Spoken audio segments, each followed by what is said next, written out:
there's one homie chilling down there in this little raft. In his entire job, he is in the oil reserve, the tank.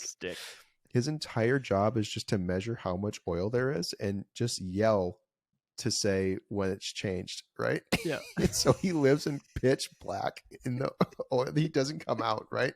Yes. His entire life's down there. He's like 90 years old. Like he's just this old guy sitting on a dinghy. When the deacon comes down to visit, he spits on him and it like hits him in the head and he just falls. It's like there's too much weight from the spit. So he just falls into the boat. I can't help thinking, somewhere in the universe, there has to be something better than man. Has to be.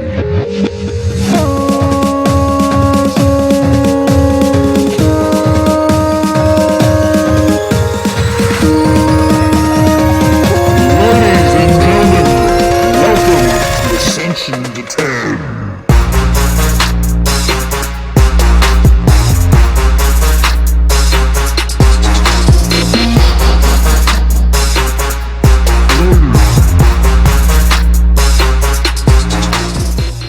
All right. We are back. We made it. We're back. Made it, baby. I cannot believe it. It was touch and go for a couple of weeks, but we are really back.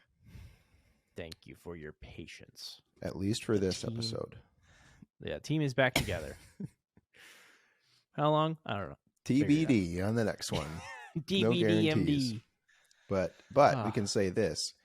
TBD on the next one, but it will come out every Wednesday. Guaranteed. Your satisfaction is my guarantee. I guarantee it. We guarantee this. Yeah. Well, what's popping, baby? You know, Jad, we were together.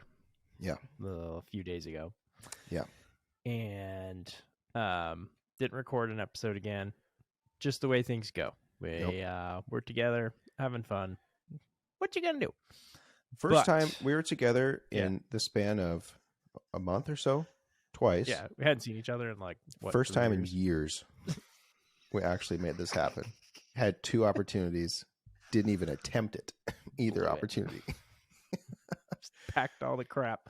Literally everything packed, ready to go. But whatever. Yep. I came down to Nashville, so I came and visited Jad. Yeesh. And we hung out for the weekend. It was a great time. You know, one thing that came up was we talked about your Oreo addiction and what a serving size is, and it's basically you know how much you can grab with an 8-inch grab or whatever it is. It's one. Basically a whole roll of Oreos. It's one thumb to a middle finger stretch. That is one unit right there. Just whatever fits there. That's a Jad Irving. One Jad unit serving. Yeah. Yeah.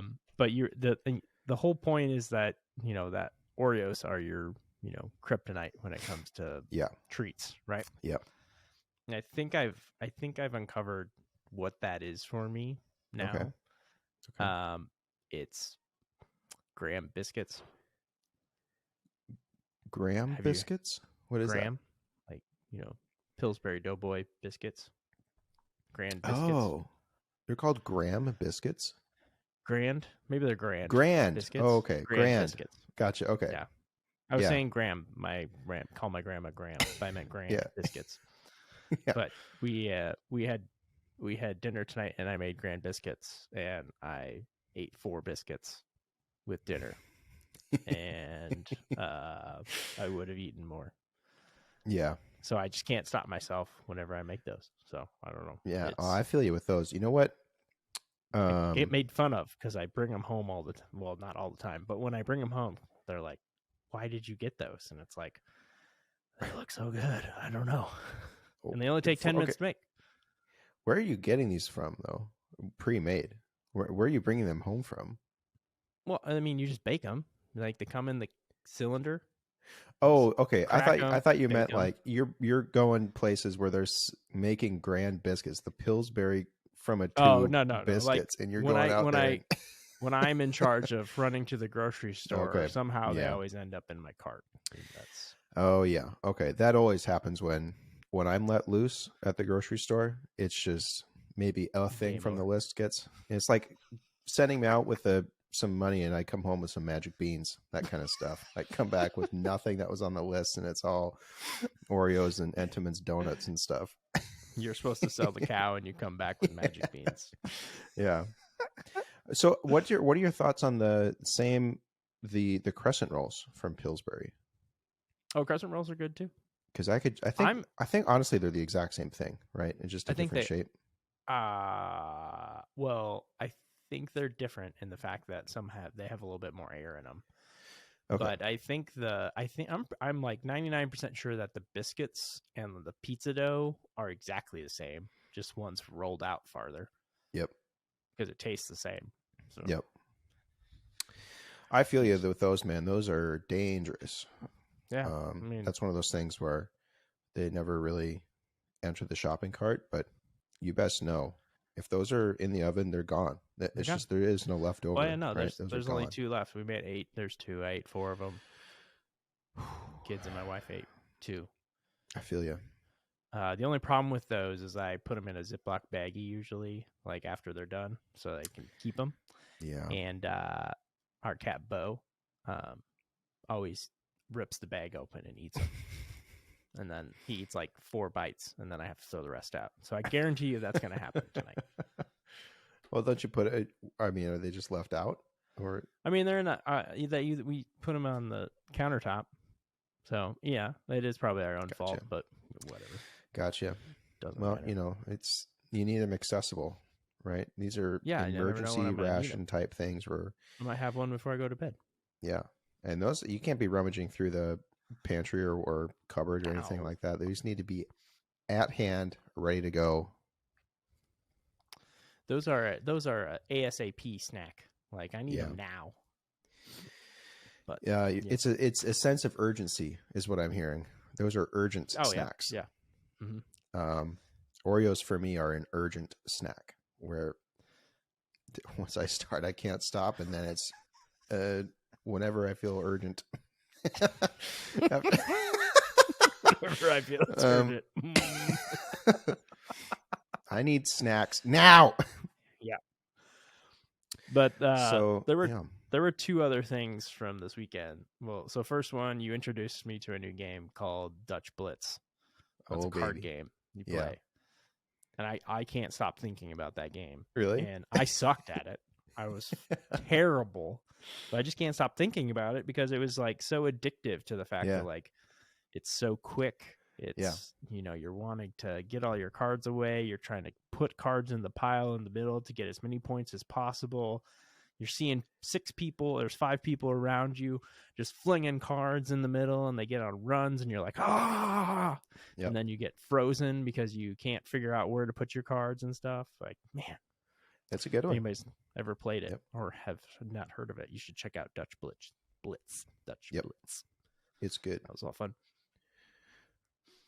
But the other thing was I wanted to talk about our kind of funny / somewhat typical dinner we had when we first came to Nashville. Yeah. So there's 3 couples. We go to a Asian fusion restaurant, and we're all sitting in a booth, and we're trying to figure out, how much food should we get? What should we get? And we asked the server, we're like, so are these portions shareable, or should everyone get their own? And he's like, oh, definitely everyone needs to get their own. Like, okay. What he said, Ian asked, are these shareable? And he said, no. No, they're not. Everyone will need to get their own. So we do. We ordered 2 appetizers, and so far everything is adding up. There was like 4 slices of each thing. So you're like, okay, so appetizers, 4 slices each. This should work just fine. They didn't seem too big. These portions, man. Well, okay. Also, so we all ordered. One of the other funny things was friend Ian. He's like, we're all looking through the menu. 3 of the 4 couples, or 2 of the 3 couples, we decide. Well, okay. I think there were 6 of us, and 4 of us said we wanted the General Tso's chicken. And Ian's sitting over there on the menu, thinking the first to say, "Well, if everyone's going to get General Tso's, I'm going to get something else." And then we all order it, and he orders General Tso. So now we have 4 things of General Tso. And nowhere on the menu it said it comes with rice. So then each said, okay, well, yeah, maybe a side of fried rice too. And never clarifies that the fact we're having this conversation like, I don't think it comes with rice, so we probably should get fried rice. Yeah. And then he said, what do you want? Shrimp on that, beef, chicken on the fried rice, and said just plain old fried rice. Right. Yeah, veggie. And veggie. Yeah. And so then he's coming out with the food, or the other guy's coming out with the food. And then all this rice starts pouring out because lo and behold, they all came with rice. And so we have all this food, all this rice. And then as Spenny was saying, these are massive plates. These are 2-person servings. Easy. At least. At minimum, 2 people per entree. So the table was covered in food, and I mean, it was fine. The thing was, it wasn't really that great. I think that's what the bummer part was. Yeah, sure. Yeah, it was. It was just like the overwhelming fact of like, you asked the question, or our friend Ian asked the question, like, are these shareable? No. And my wife and I thankfully did split one. Yeah, and it was perfect. Smart. It was perfect amount, but we had a fried rice that we only ate like 2 bites of it because we had other rice, and it was just like, So then, okay, the other amazing but part it's not was, over yet. Yeah, he's coming back and forth and whatever. We're done eating. I think we're the only people in the restaurant at this point. Yeah, it was crazy. We were the last ones in the restaurant. And so he comes back. We're pretty much done. He says, "Okay, do you guys, want to hear about our desserts or coffee or anything like that?" And he said, "Do you want to hear about the desserts?" And we said, No. And the next words out of his mouth are, "Our go-to dessert is the Bananas Foster. It comes with this, that, and the other. And we also have the cobbler," or whatever the hell else he said. He went through the entire dessert menu after when he asked, "Do you want to hear about the desserts?" No. Our specialty is Bananas Foster.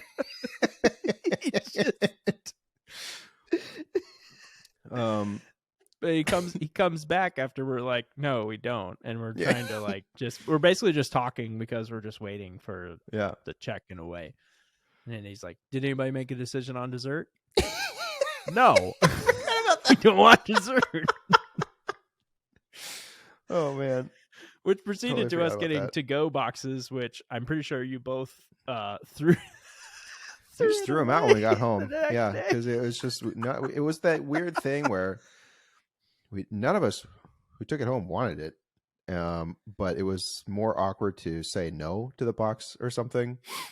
But then I guess Ian and Paige, they were putting their food in the box, and then Ian's scooping the chicken into the box, and the homie just grabs the plate, almost I think like touches his hand, like kind of holds his hand and just fucking dumps that plate of chicken into the box. Hurry up, bud. And then the other part too is like towards the end we were kind of, I don't know, making fun of the guy because we're like, he just totally ignored the fact that we said we didn't want dessert, and then he pops his head around the corner when we're having a conversation. It's like just starts adding to the conversation. We're like, what is happening?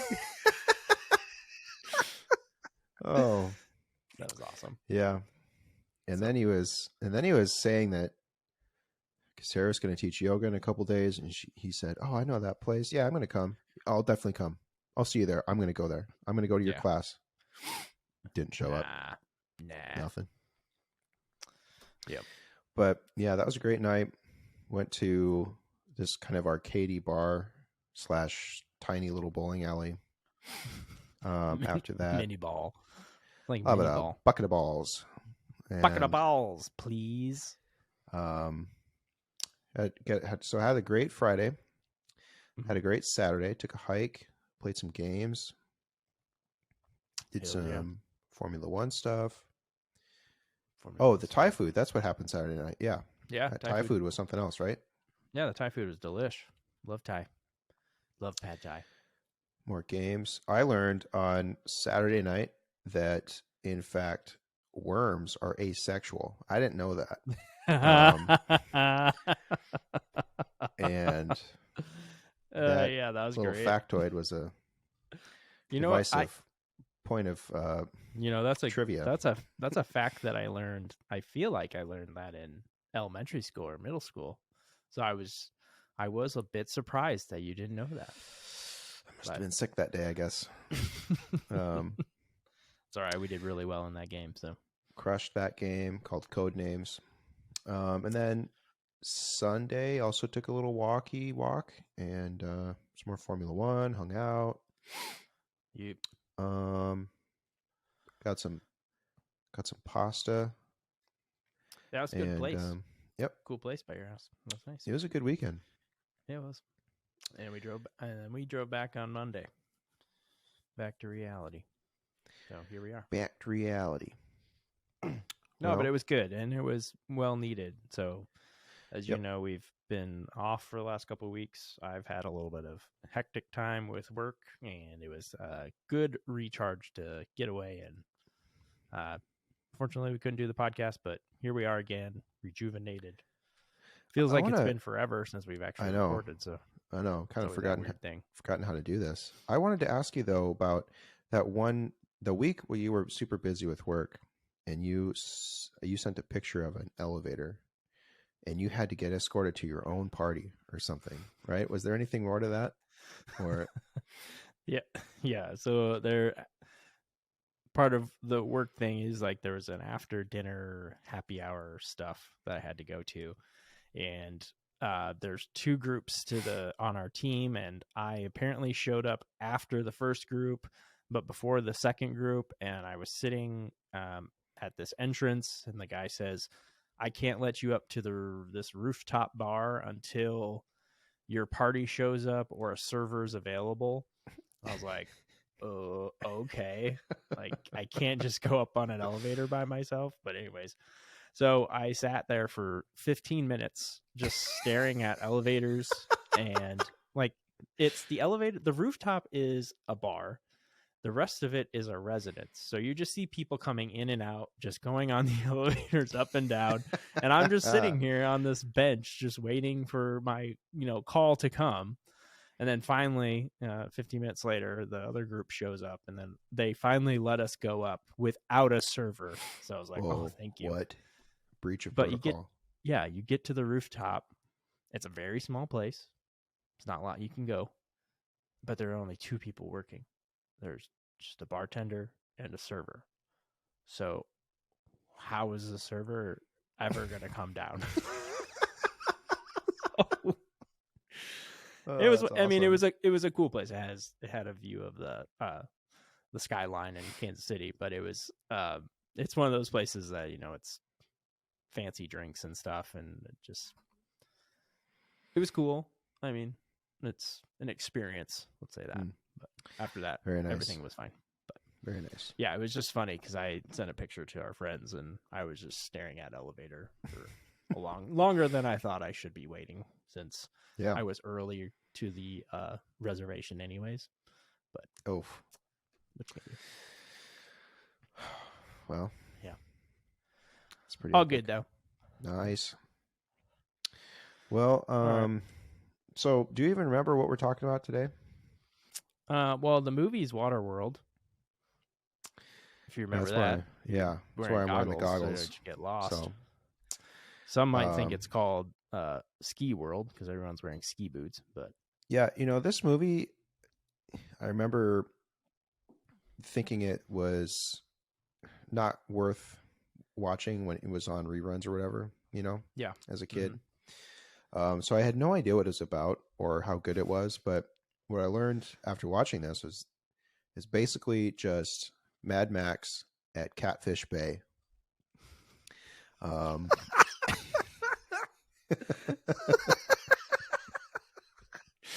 Catfish Bay, for those of you who don't know, is this, I don't even know if it's big enough to be called a pond. It's a kind of a puddle in Sioux Falls, South Dakota, where a bunch of people strap on water skis and do some pyramids and go off this boat ramp and stuff. And that is exactly what this movie is. But if it were in Mad Max.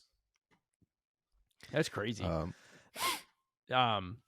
So this movie, Waterworld, back in 1995, so the budget was $175 million. That equals $342 million in today's numbers. Okay. So huge. It was actually the most expensive prior to Titanic, which Titanic was $200 million, and then 371 in today's numbers back in 1997. And then I did look up Endgame just because for comparison. So that was that's $356 million in 2019, and because of super inflation, it's about $415 million in today's numbers. So it was a big budget. But the reason it was a big budget is not necessarily because of the quality of the show. So there's a scene where they had to build this giant kind of floating city, and they actually had to build it and put it on the sea, and it was actually turned out to be the size of a football stadium. Holy smokes. And so they had to use over 1 million tons of steel just to get this thing. Wow. And actually one of the producers just thought it was a joke at the fact. He thought they were pranking him at the fact of how big this had to be. And they had to build it in sections and work 24/7 for 3 straight months. And they had to have 4 cranes to lift it into the water. Like, wow. This thing turned out to be a monster. And they actually filmed this on water in Hawaii, and they kept getting hurricanes knocking it down. So 3 times they had hurricanes ruin this thing. They had to rebuild it, and that's why the budget went up so high, because they had to spend so much money getting equipment and everything.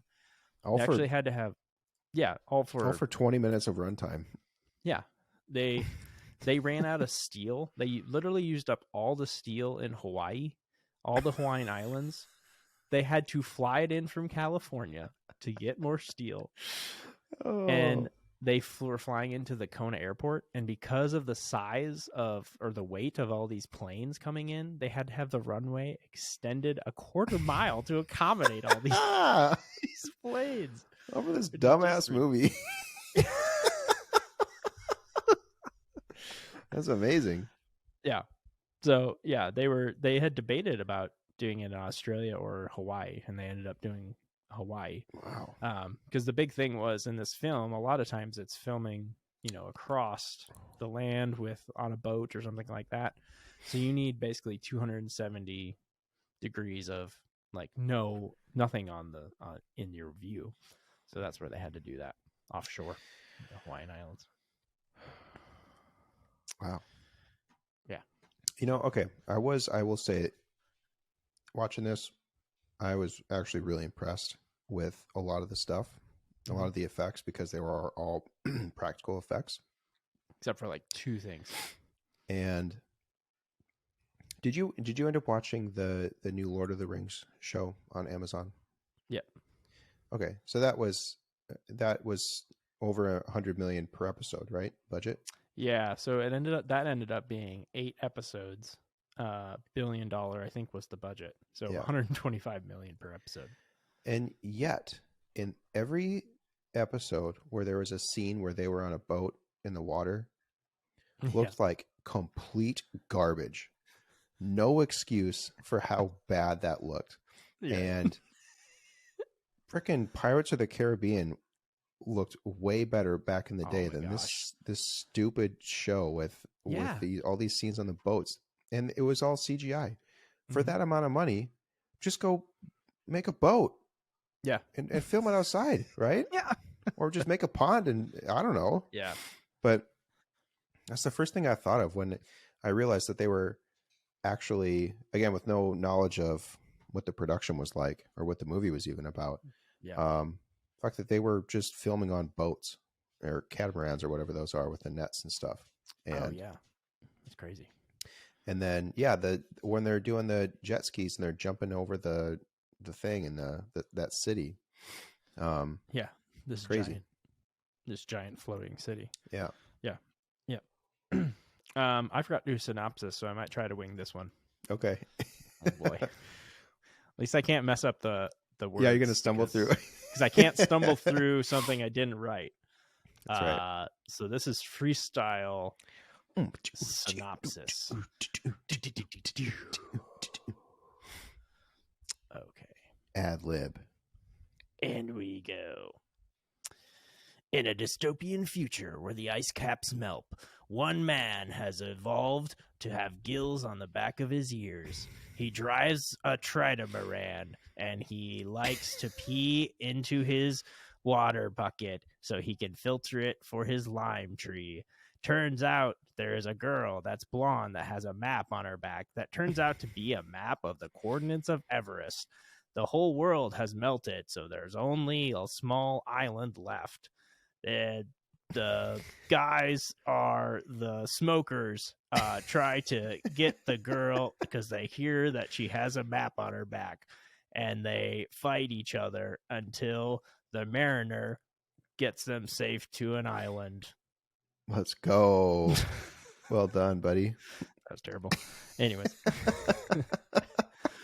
So this movie starts off. So this was one of the cool things is so that it has the universal globe rotating around, but then you see it start to, the ice melt, the water melts, the land starts to shrink, and then it starts zooming in. Yeah. Did you know if the ice caps melt, how much land would go away? You have any idea? Yeah, like a foot or two. It's like 100 feet. Yeah. In this film, the ice caps melt basically 29,000 feet of water. Everything below the Everest peak, that's what melts. That's what gets yeah, covered. they never actually say it's Everest, but it sounds like it's a mountain peak in Asia, right? Yeah. So, but also it's also a jungle, right? The Himalayas are also a jungle at that point. It's magically. I mean, land, it magically has really robust life after being... Life finds a way. Ice cap. Life finds a way. Life finds a way. That was another story from the weekend, right? Yeah, do you want to tell that? So, not to put her on the spot or anything, or to poke fun of her, but we were on this hike and we passed by this big-ass vine thing. Tree trunk that just all curvy and shot up a tree, and Paige was looking at its just how cool it was. She was just admiring it, and I said life finds a way, and then just kept walking. And I come to find out that the next day or maybe that night, she was saying, oh, that was really profound. Made me really think about stuff. Life finds a way. It was just a joke from Jurassic Park. Anyways. Life finds a way. Related to the flooding, talking about that. So one of the writers was like realizing so we know that it would only rise a few 100 feet. And they're like, yeah, we're aware of this. We're just going to ignore that premise because it's not as intriguing. Oh, okay. Yeah, little liberties here, little liberties there. Sure. But this was another film, after the opening sequence, it's a guy peeing. Yeah. So was this the second one or third one we've watched? I mean, Tremors. I don't think we actually reviewed that, but Tremors does start Tremors. I think that may have actually been part of our unaired original pilot. Unaired episode? No. Yeah. Okay. But yeah, that was it. I can't remember any other. It's just a weird thing when people Why does it have to start with peeing in a bottle? I mean, so obviously they can't drink the salt water, so they have to find ways to filter water. So one of the ways is they have this contraption on some of the boats where they pee into a bottle and then it filters or purifies it so they can drink it. Yeah, it seems like, from my understanding of what they were trying to convey, is that the humans that survived spread out, right? It's just one big ocean planet, and they're just on whatever was salvaged at the time that it was pre-flood, right? So basically just all of this garbage that they find around. And everyone has their own set of stuff, and they're trading. The bartering that happens for other stuff is just literal garbage. They're trying to trade each other necklaces, which are just, I don't know, pop tabs and crap, and it's just nonsense. And so each person's boat is their own kind of identity in a way. But in a way that makes it, so if that's the case, then everyone knows on that world that obviously people live on boats, right? That's just how things are. It's water world. And yet one of the first interactions that Kevin Costner, the main character, sees is he goes for a dive underwater, and then some guy yoinks his limes, and he surfaces and he sees this other boat, and he tracks him down, and he gets his sails out, and he's, just hauling ass on this boat thing to catch this other guy's boat. And he looks at, I have in my notes,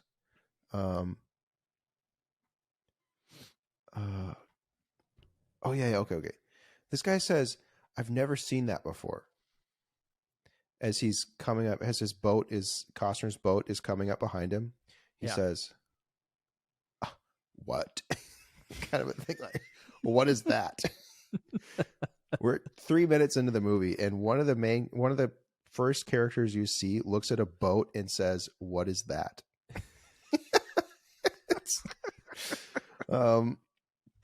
I don't know. I mean, to be fair, it's a pretty badass boat. So it's like it's a 3-hull catamaran, right? So it's usually it's 2 on a catamaran, and it has 2 sides on it.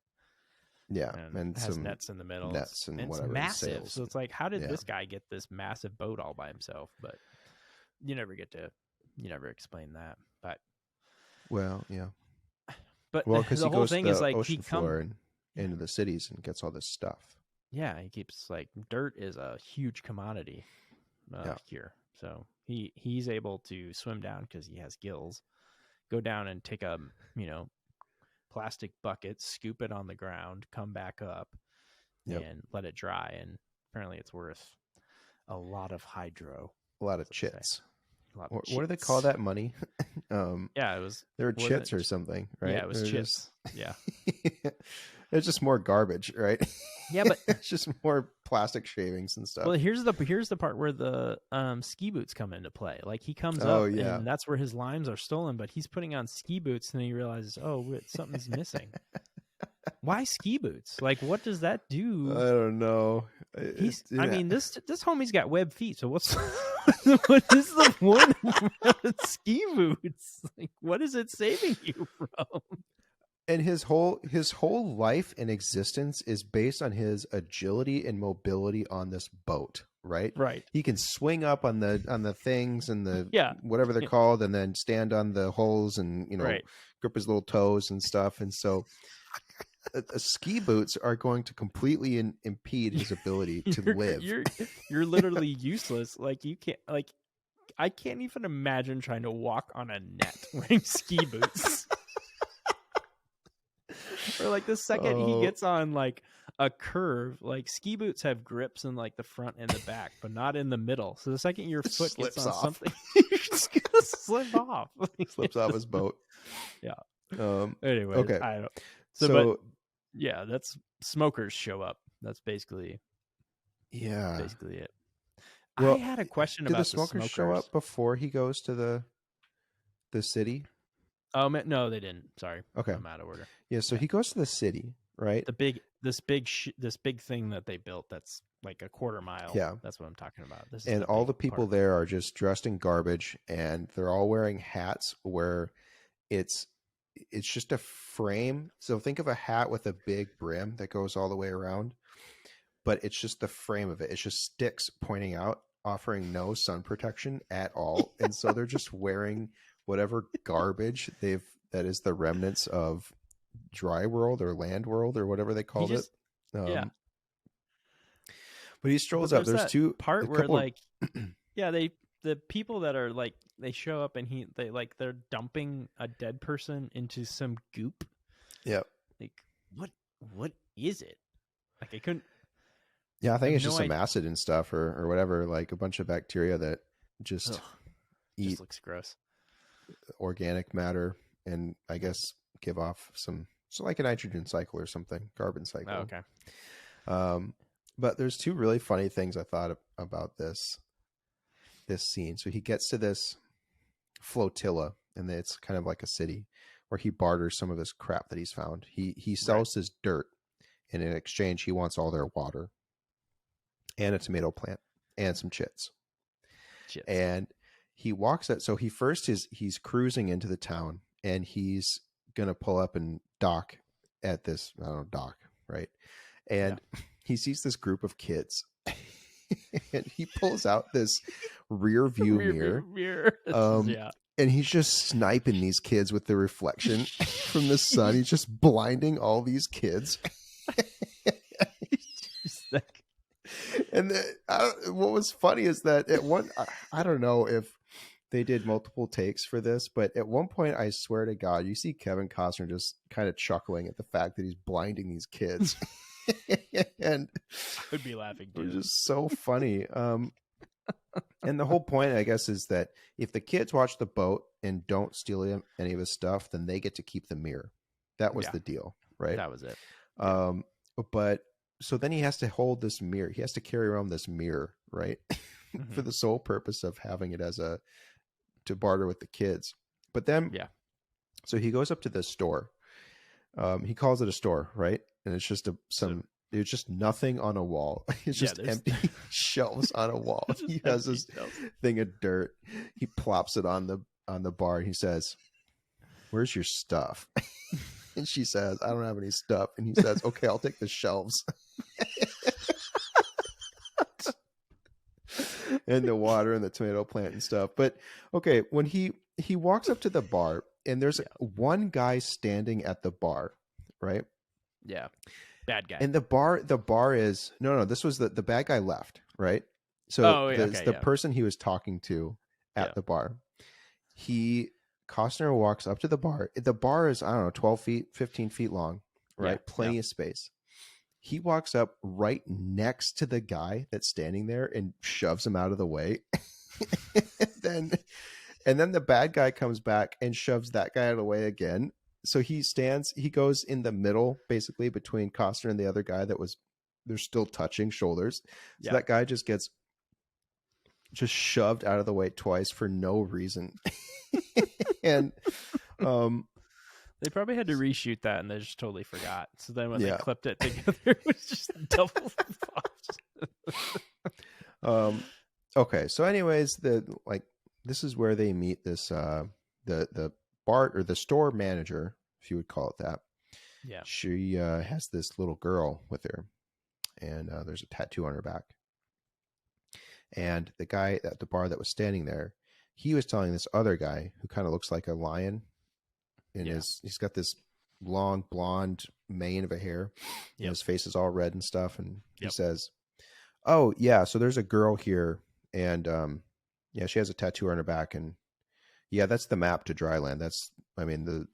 We'll save the entire planet, the entire human species.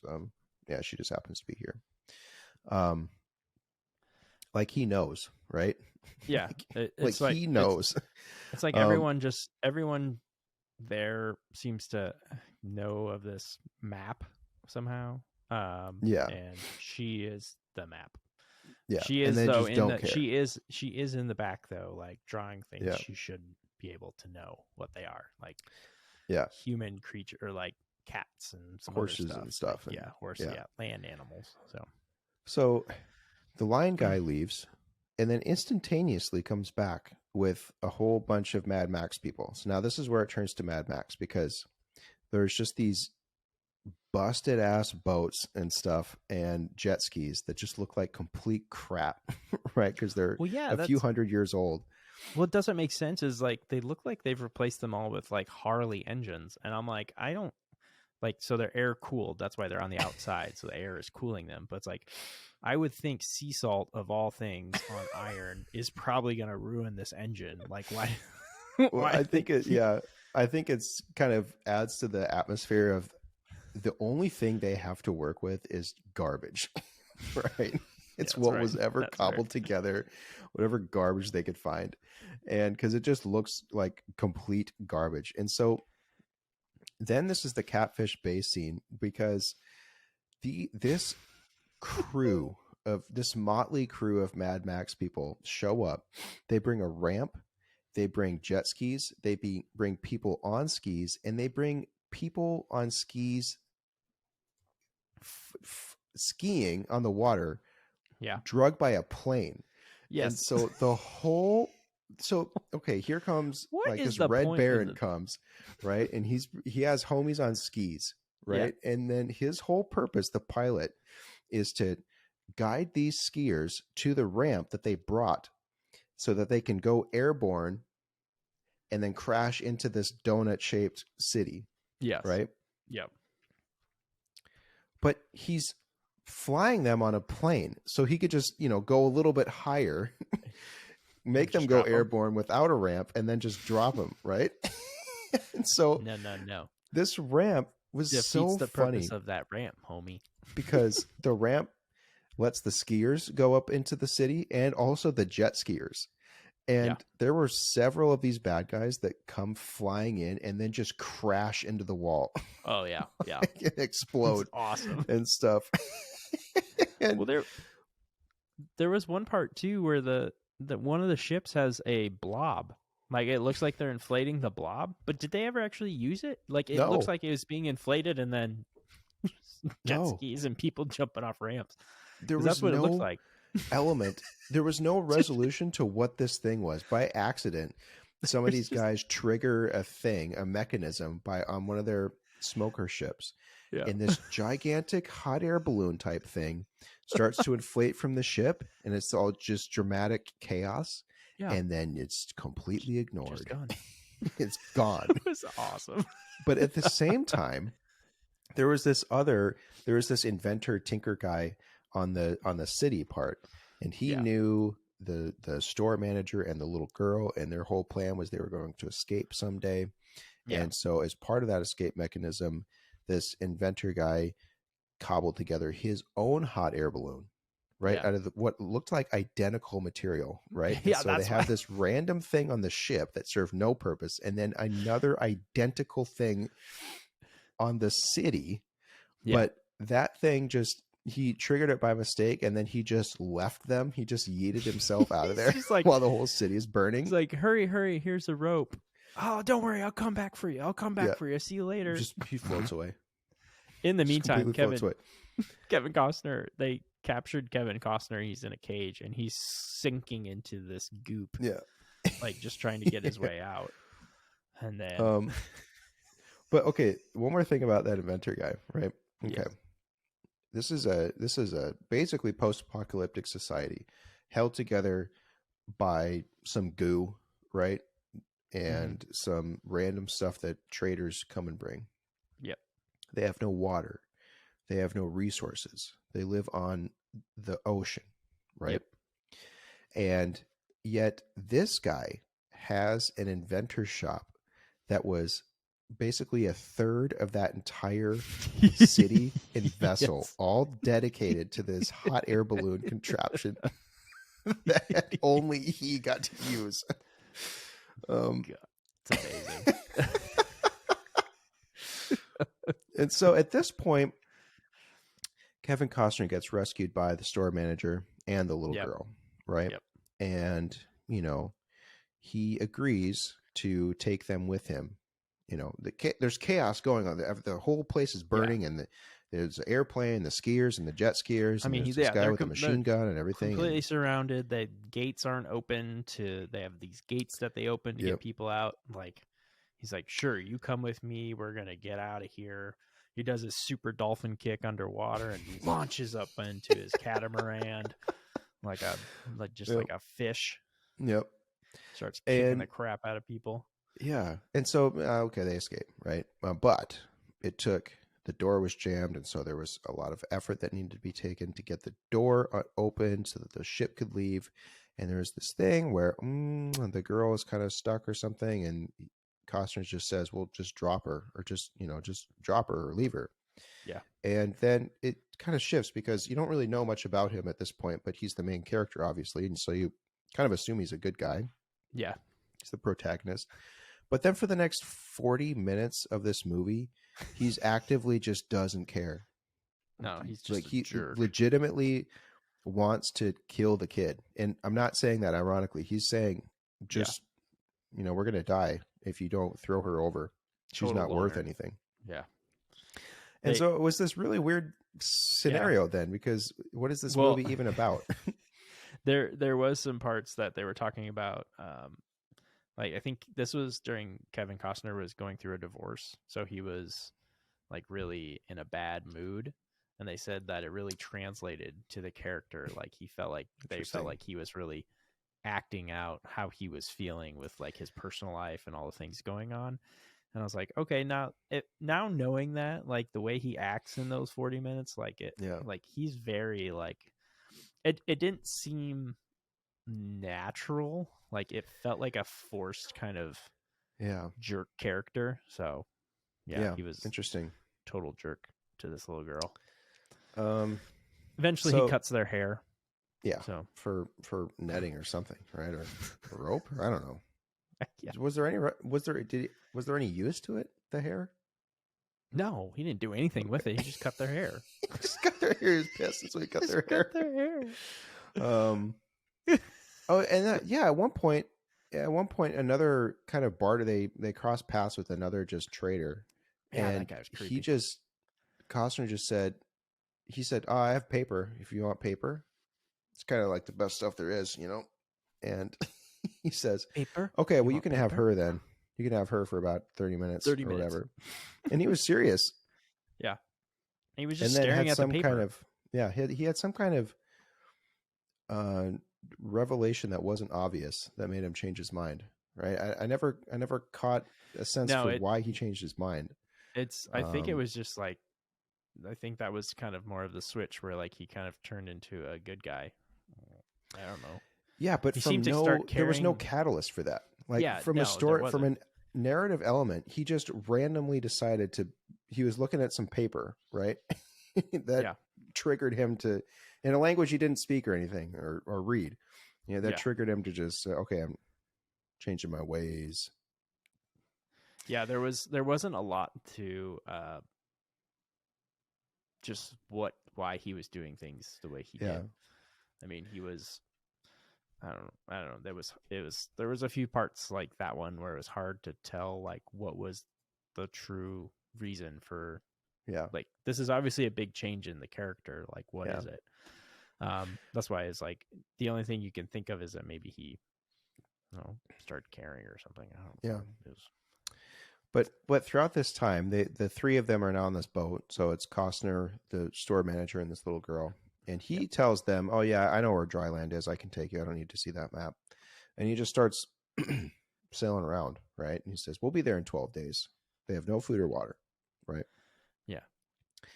And the manager says, repeatedly, not to be annoying, but we are kind of hungry. If we can stop and fish or something, I know how to fish. And he just ignores them, right? Until they're to the point of starvation. And he just jumps into the water, no announcement, and then snatches this sea monster Yeah, for lack of a better term. it's CGI. That was like one of the 2 times you see CGI. It's just giant monster. Like, what is happening? I mean, use a shark or something. Why this non-Earth being monster thing? It makes no sense, right? It was like this alien thing. Well, then my next question was, how did they make the fire? They literally have a grill cooking fish meat, and it was just like, okay, we're all just supposed to accept this. They could have been eating at any point in time, right? Because he can just go fish for these monsters, right? He can swim and has the web feet and the gills and stuff. They could have eaten any time, and he waits until they're literally starving. And okay, so then blah blah blah. Well, hold on. There's so one thing. Like the whole time you're talking about this 40 minutes where like he's a jerk and all this stuff. Like one of the big things that he just can't let go, and obviously because of the situation and it's apocalyptic and all this dystopian stuff, but like he is so obsessed with his crayons, and this little girl is trying to draw stuff on like his walls and stuff, and he just freaks out. And that's part of he throws her off the boat at one point because she keeps using his crayons. So finally, like he finally loosens up and lets her lets her borrow a crayon, but he wants it back at some point. But after that guy, after he changes his mind about having the guy having time with that girl, like he teaches that little girl how to swim, because one of the big things is she doesn't know how to swim. And so that's where like he just flips a switch and starts being, and it's like father of the year kind of thing. Oh yeah, you know, here we go. Did you get the sense that I couldn't tell if my imagination was just, or if I was just trying to kind of preempt part of this narrative, part of this character, but my thoughts about this mariner guy, Costner, was that he in fact knew where dry land was and was ostracized or something because he has the gills, because he has the web feet. And he specifically didn't want to go back there because there were bad people there, or he had a bad time. And when she was drawing the animals and stuff, he recognized what those were. But was, erasing them because he, didn't want them to get the impression that it's real or something. That's what was building up in my mind for where this character came from, where he's going back to, and why he was so hesitant. And in reality, nope. He didn't know anything about dry land. He just wanted his boat clean. Like he just didn't want animals drawings on his boat. That was it. He had it how he wanted it. It was exactly completely surface level. There was nothing to think about. There was no symbolism. There was nothing to read into that character other than he just liked his stuff.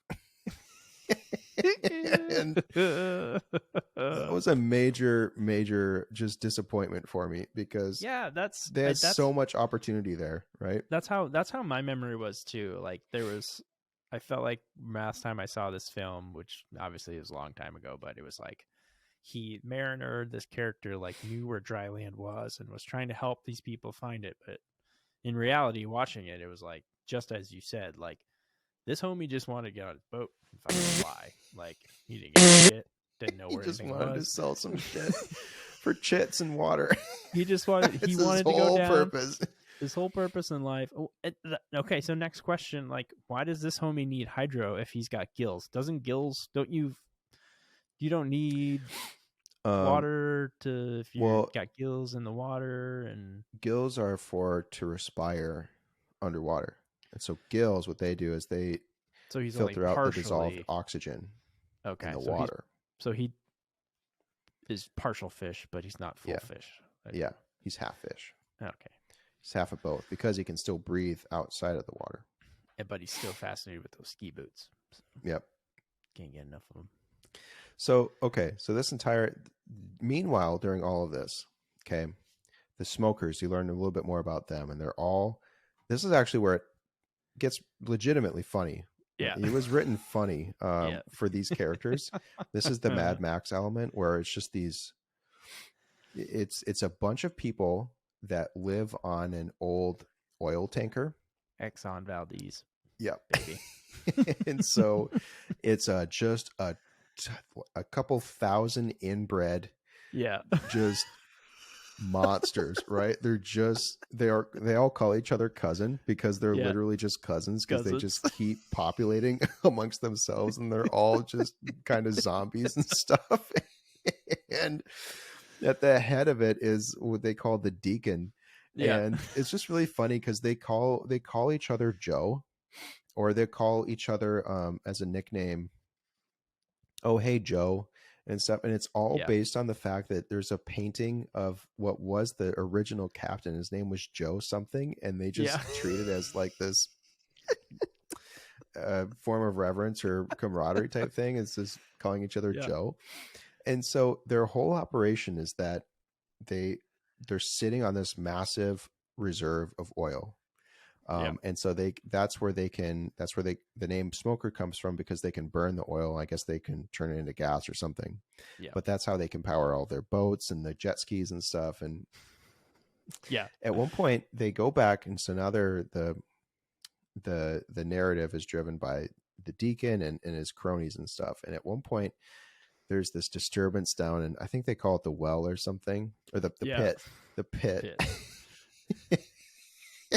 And so it's this whole thing about getting down to the pit, and it's just the bowels of this tank. It's the tank itself of this oil tanker. And there's one homie chilling down there in this little raft, and his entire job, he is in the oil reserve, the tank. His entire job is just to measure how much oil there is and just yell to say when it's changed, right? Yeah. And so he lives in pitch black in the oil. He doesn't come out, right? Yes. His entire life is down there. He's like 90 years old. Like he's just this old guy sitting on a dinghy. When the deacon comes down to visit, he spits on him and it like hits him in the head and he just falls. It's like there's too much weight in the spit. So he just falls into the boat.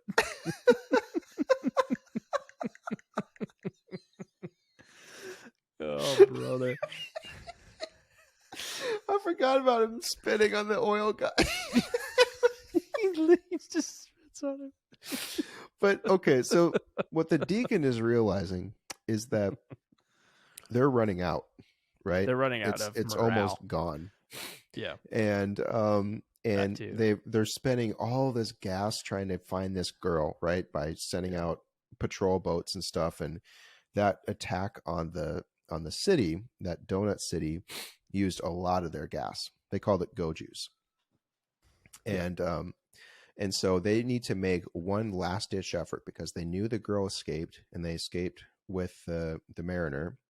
So there was this last ditch effort to find her, because they believed that the tattoo on her back could lead them to dry land and they wouldn't need the boat anymore. Yep. And so they have planes and stuff, but the thing is, again, it's all just derelict garbage, rusty garbage. And you forgot about the point that the deacon is told about the disturbance, and he jumps in a Cadillac that has that is driving on rims. Just metal rims to drive across the He's tank. throwing out cigarettes to the masses to appease them, right? Yeah. Like how do they get all those cigarettes? Those are perfect like Marlboro cigarettes. Like did they have all those, or did they start making them? But the deacon, his whole purpose is, or as on the boat, his sole purpose is to keep the people motivated, and because they move this oil tanker by just giant oars, rowing. And so all of the cousins, the inbred people, just row this oil tanker around. Not to mention that when they row, they don't like sit and use their legs; they stand. Yeah. It's very inefficient. Side note, did you notice that the pilot was Jack Black? Was it really? Yeah. No, I did not. Yeah, this I don't is even very think young I Jack noticed Black. that he was in there. I was looking at. Oh, it is Jack Black, pilot. And then there was, so basically anytime the deacon was around, he was just saying really, really funny stuff. And he's supposed to be this scary, intimidating guy. He, for the most part is, but he's also just really funny. And at one point there was the people on the boat were getting just overruly and just, there was a riot about to break out. Things were about to go south on the boat. And so the deacon had to make some kind of announcement and make them happy and, you know, keep them going. And so he had one of his cronies. They're all gathering on the hull, right? And they know an announcement is coming. And the deacon tells one of his cronies, okay, I'm ready. Announce me.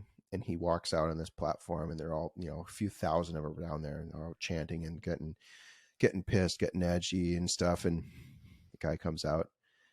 Here he is. That's all he says. Here he is. Grand entrance. Here he is. So okay, awesome. they make this thing and they make this what you call it, trap.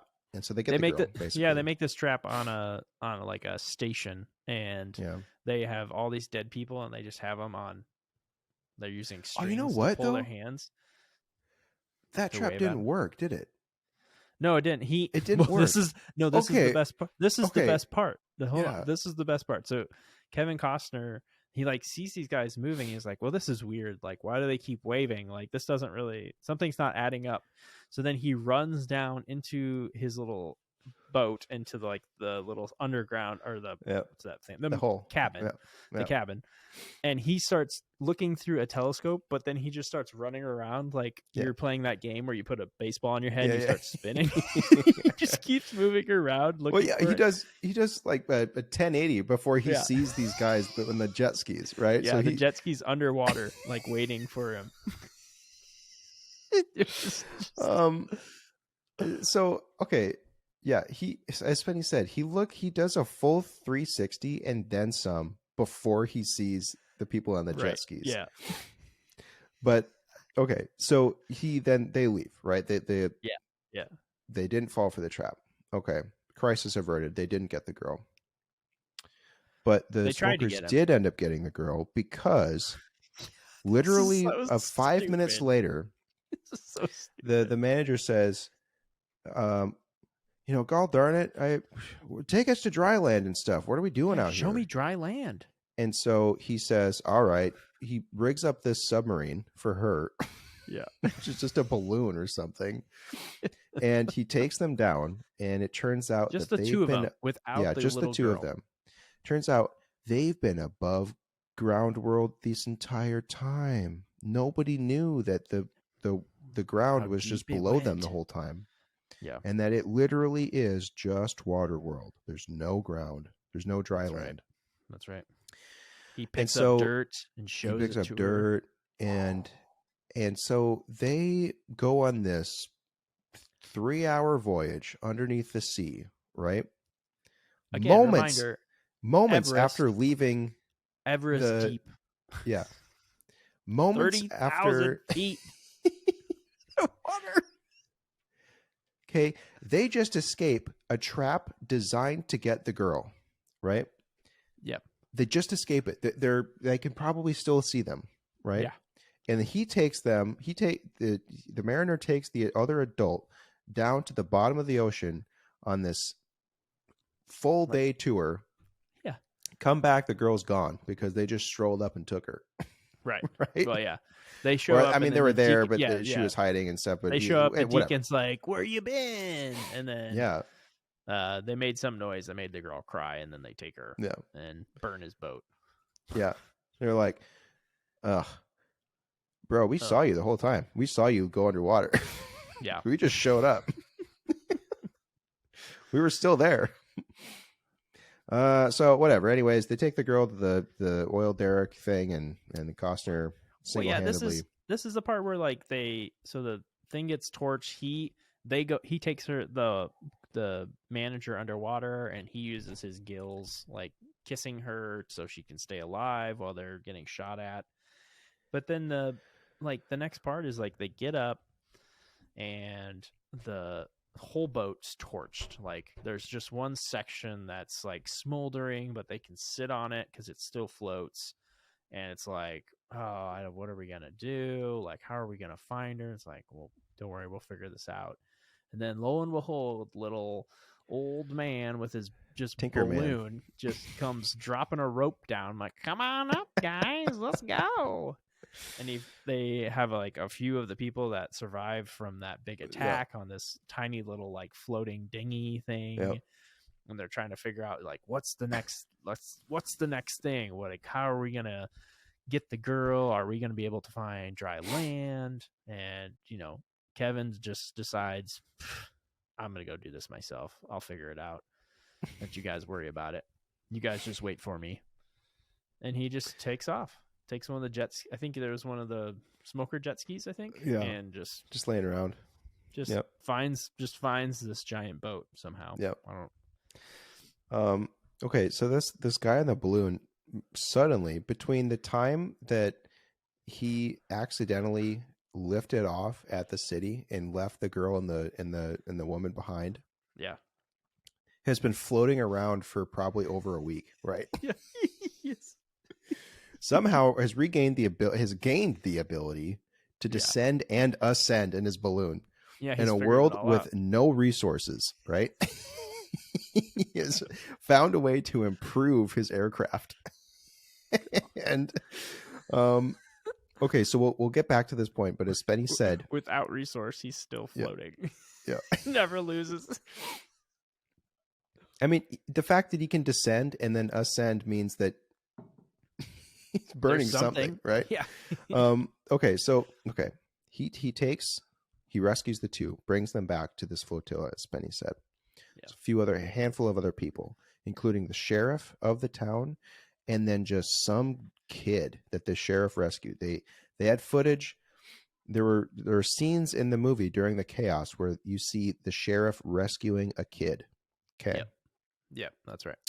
And so the kid, the sheriff, they're on this, flotilla, and they're arguing, well, why should we go get that girl? What's so important about her that's more important than us? That kind of stuff. It's not worth it. We're going to die. Yeah. We're going to waste stuff getting there. Costner says, all right, see ya. I'll do it myself. Okay. Yep. He does, goes and gets it himself.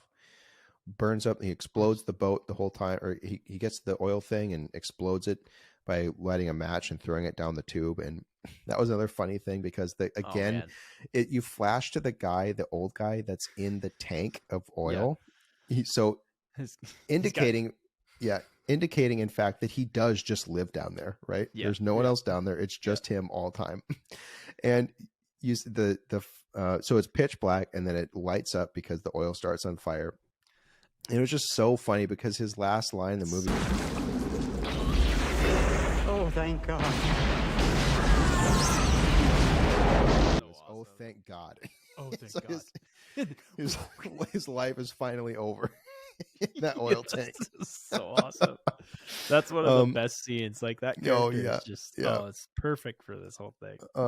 Okay, so whatever. Yep. He blows up the boat and he gets the girl, and then they try to fly him away, but then so there's an escape, and then there's not an escape because then they're surrounded by 3 jet skis, and this is and then 3 jet skis just kind of do this triangle ram to get the Mariner, but the balloon guy shows up again and yoinks them up into the up into air again.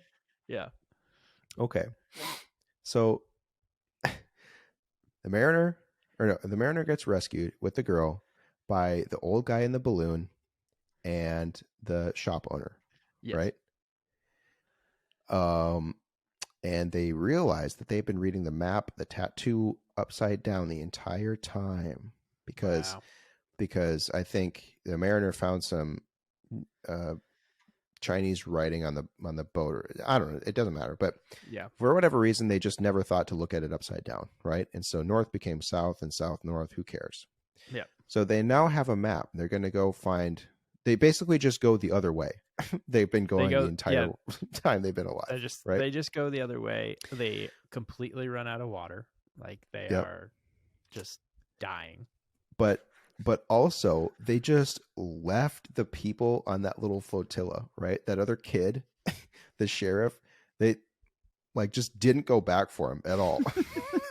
They just set off for dry land and just left them there to die. And so then they get to dry land, and again, it's Everest at Fiji is basically what it looks like. Yeah. Yep. That's exactly and right. That's the best way to put come to find out that I guess what happened is that the parents of the little girl tattooed her back as a baby, put her in this kind of Moses basket. Yeah. Sent the baby down the river into the ocean with a bunch of papers or something and a pot of dirt. And then you find them dead. There's 2 skeletons. Yeah. So is it just they're sending out the one kid to bring people back to dry land? I guess. Well, there's no explanation on why the parents died and they sent her, other than they thought she would come back because she would remember. They sent an infant, right? Yeah. They tattooed an infant's back and sent a... Well, that's the hard part because she says she remembers this place. Yeah. And she remembers the animals and stuff. And yeah, like she starts playing with this music box, and it starts playing, and she like remembers it. Yeah. I don't know, because this whole island, there's horses, so that's where the horses drawing came from. Mm-hmm. There are boats already there, ready to go. So I don't know. Yeah, it's very odd. Well, yeah, that's pretty much it, though. Yeah, that was it. Yep. But yeah, so there is an extended version. They call it like the Ulysses cut of the film, and so it's like over 3 hours long. I think this one was 2:10 that we watched. Yeah. So it gives you a lot more like backstory, and it helps you kind of know the story. But because of trying to cut it to make it for film, which now they would probably just run the full 3 hours, they had to cut a bunch of stuff out. So that's why you never really hear like his name. They also said at the end, there's a scene where Helen and Enola go to the top where they're watching the Mariner fly away, and there's supposed to be the plaque of the first explorers that went on top of Everest. Hillary and Norgay. So there's a few things like they cut out just for time and those kind of things. So yeah, I guess we forgot to mention that. So they find the land, and then the Mariner gets land sickness and says, "No, I'm out. This place sucks." So then he just leaves. Yeah, goes back on his boat. Like he's like, "I'm not made for this, so I'm getting out of here." Yeah, I mean, I guess that makes sense. He's built for the sea, right? So yeah. I know that. So Kevin Costner really wanted it to be 3 hours. Kevin Reynolds was the director of this. He had to edit it back to 135 minutes for the theatrical version, because they were just trying to recoup the film's $175 million budget. Costner did do a previous film, Wyatt Earp, which was a total box office bomb. So that was part of the reason, like, they're like, we can't do another 3 hour movie. We've already seen what happens when that happens. But then ABC did do the full, they did like a TV version, which they released, and it was like the full 3 hours, which helped explain the world, where people live, the smokers' religious beliefs, and then it showed how they're able to refine the crude oil. So a bunch of other stuff that would have probably really helped tie this movie together. Don't matter. Yeah. Right. Yeah. Yeah. I mean, given the context of what we were talking about earlier about how the story would have been improved had the Mariner had this interesting backstory or ties to dry land and not want to go there. And the fact that it's nothing related to that at all. But the other thing I was trying to remember, I don't think it actually said how far in the future, did it? I remember some kind of a line that said referenced a few hundred years or something, or several generations. So it wouldn't be enough time for evolution to give someone gills. I don't think it would be that fast. I don't think so. So, yeah, interesting. Yep. This was one of those. This was one of the films where, so like the role of Deacon, it was one of the things where like they basically asked everybody if they wanted to do it. They asked Gene Hackman, James Cain, Gary Oldman, Gary Busey, Lawrence Fishburne. They all turned it down. And then we talked about the fact that, go ahead. The guy that played it was awesome though. Well, I know this was the time where he was also in Speed. And this was right around that exact same time. So I think it was back in 95, 96. So he was just, rolling them out back then. That was good. What's his name? Did you say his name? Dennis Hopper. Yeah. Oh, that reminds me. Yeah, 94 Speed came out. 94. And then he did this in 95. So as soon as the girl was on camera, I thought, oh, I know something about where she was at, or another movie she was in, but I couldn't place it. And I got to the end of the movie and I figured it out. She was in Napoleon Dynamite, right? Yeah, that's right. Yeah. Yeah. Yeah. That was she was in that. She was in that, and then she was in I think it was American Beauty as well. So wait. Well, should we score this thing? Yes, this is the Ascension to 10 podcast. It's 11-point scale. Oh, one of the writers for this, I forgot to say, is David Towie. And he wrote, oh man, where is he? He wrote the Riddick movies. Just so you know. Let's go. So, okay. Nice. All right. Score. Okay. Yes. I'll start us off. You know what? I think that was better than I think I was better than somebody thinking I was going to be. Given the impressive visuals and the fact that it actually was pretty funny, I rate this a 4.3. Oh, good. I gave it a 3.7, so we were right on. All right. Nice. Right in sync. I was also impressed. So one of the things Kevin Costner did for this is he actually trained with Olympic swimmers so he could swim on his own. And he looked pretty good. Yeah, he did. He looked really good. And then Laird Hamilton was helping him like get used to like the boats and stuff. So that was pretty cool. Very cool. Yeah, that was neat. Okay. Well. For what's next? Yeah. We have a little bit of a audience recommendation that I think we should do. Yeah. Can you remind me what that is? Yeah. Well, you put me on the spot. Let me see. Yeah. I got to double check. But yes, as always, we do take recommendations. The movie is Space Mutiny. Yeah. So, yeah. Did you watch the trailer for this? No. I haven't oh boy. I think we are in for a treat. This is going to be some classic 8 to 10 content here. That's awesome. It's a shout out to our listener, Alex Meeland. I think we've mentioned him once before on the pod. Yep. So yep. We mentioned him about in relation to bowling, right? I think he left a YouTube comment. Yeah. Yep. So was this an email or a YouTube comment? We should clarify. I can't remember. It was an Instagram message. Instagram. Oh, okay. Well, good segue because you can check us out. Spenny, do your spiel. Yeah, you can find us on Instagram and Facebook at Ascension210. And then you can find us on Twitter at Ascension210. And then our YouTube channel is Ascension210 Podcast. So if you like to watch the videos, we do add some extra stuff to it, some visuals, those types of things. And then you can email us at boys@ascension10.com. We do have a website, ascension10.com too. So you can check out content there. We've got links to all the episodes on the website. And then we usually have our most recent video on YouTube that you can link over there.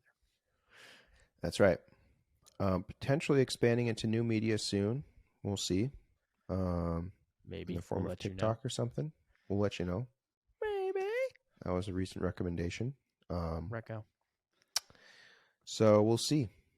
Also, there will be a new our Austin trip vlog will be on the YouTube channel at some point. Hopefully by next week. Hopefully by the time this episode comes out, I'll get that wrapped up and done. Sweet.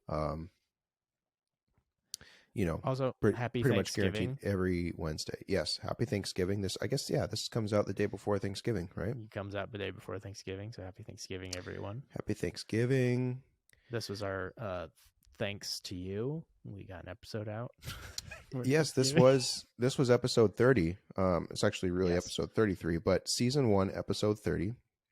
Hey, you said that last episode. It was episode 30, so I'm glad we could clarify that it's actually now episode 30. Sorry. I thought it was too. So Sarah made a comment saying that it's been so long since we've released an episode that this could be season 2, the start of season 2. Multiple people asked if this was the season 2. No way. But no. This is still season 1. Yeah, we will let you know when season 2 starts. When you can just like a sitcom. We just took a couple weeks off for holidays or something. I don't know. Writer's strike. That's what it was. Yeah. Jen and I had creative differences, so we just had to work that out. We just quit. It's all good now. We quit. All right. Well, I'm looking forward to Space Mutiny. That's going to be a lot of fun. Yep. Thank you to Alex for recommending that. Yes, thank you. And we will see you on the flippity flop. Okay. He's Jad, I'm Spenny. Bye. Bye. Ladies and gentlemen, welcome to Ascension to 10.